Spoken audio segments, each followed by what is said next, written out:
Hey everybody, Mike from Profiling Evil here in Amsterdam. You know, last night we had the opportunity to culminate a project we've been working on for about 10 days with Adventures with Purpose.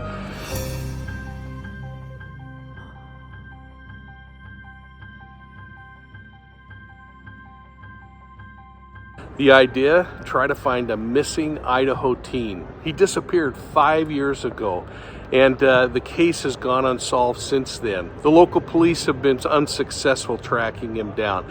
The family hired a private investigator, which incidentally we reached out to, but he was so antagonistic and difficult to work with, and frankly so off base in his thinking that we decided to go a completely different direction.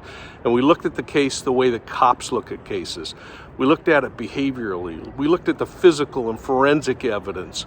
We looked at all of the information compiled together to come up with a theory. And the theory, which included looking at forensics like cell phone data, led us to a location in a river, the Snake River, in a place where everyone said there's no way he would be there. So the school is really important because, in my opinion, it becomes the last place that we absolutely know that Jed Hall is alive.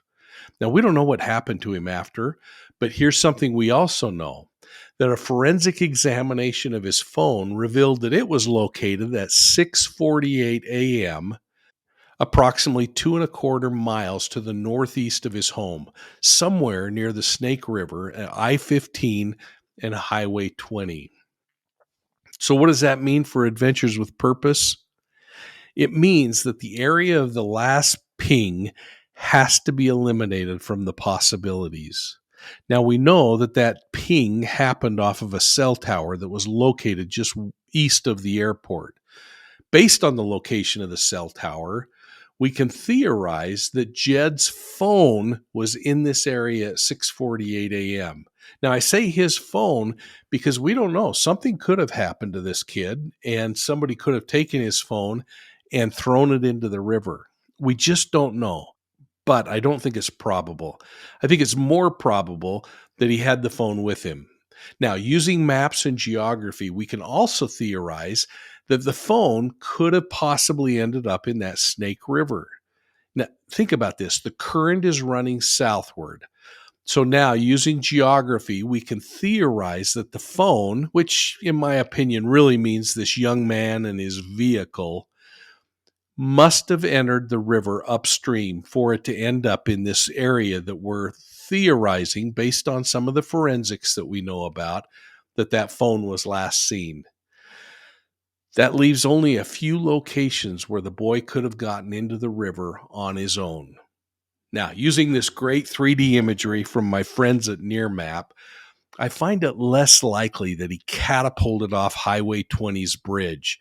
I mean, that's a barrier that he would have to really get over, and he's in a small vehicle. But there are a number of places where he could have gained access to the river. Those are indicated on this map. And I'm sure that there are others, and this really is going to boil down to Jared Lysick and the team getting their boots on the ground and looking around, and then adding that special intuitive nature that they have to look for places to go. Well, within 30 minutes, Jared Lysick and Doug Bishop and the entire Adventures with Purpose team discovered Jed Hall's car. And inside that car are human remains, so we can only theorize that it's Jed. Now, this was really difficult for the family, but thankfully I had the opportunity to interview the family before the guys showed up, and they decided to be on site. We had the opportunity to work with local law enforcement, and they too were on site. So this thing was coordinated the way it should be, where law enforcement could take the evidence into custody and process this scene the way it's supposed to be. This is a perfect example of how GIS, geographic information systems, can be used, this science of location, to figure out the most probable place to look. And we're grateful it paid off. And Jed Halls will hopefully be buried soon, and his family will have some closure to this case. Now, I'm saying it that way because we know that it's Jed Hall's vehicle. We know that inside there were things that belonged to Jed Halls and to his family. And we know that there are human remains. But until that forensic information is completed, we're not going to have a guarantee. But I think it is, and it sure brings a lot of peace to a lot of people. I want to compliment Jared Lysick, Doug Bishop, and the entire Adventures with Purpose team. And I want to thank the back office, Taylor, Skylar, Tyler, and the Profiling Evil team for the chance to work alongside these pros as they do their thing. This is really where two groups can come together for a common good. Well, thanks for your support of Profiling Evil. I hope you'll look at our memberships. I hope you'll look at our subscriptions and you'll subscribe and get all of our videos.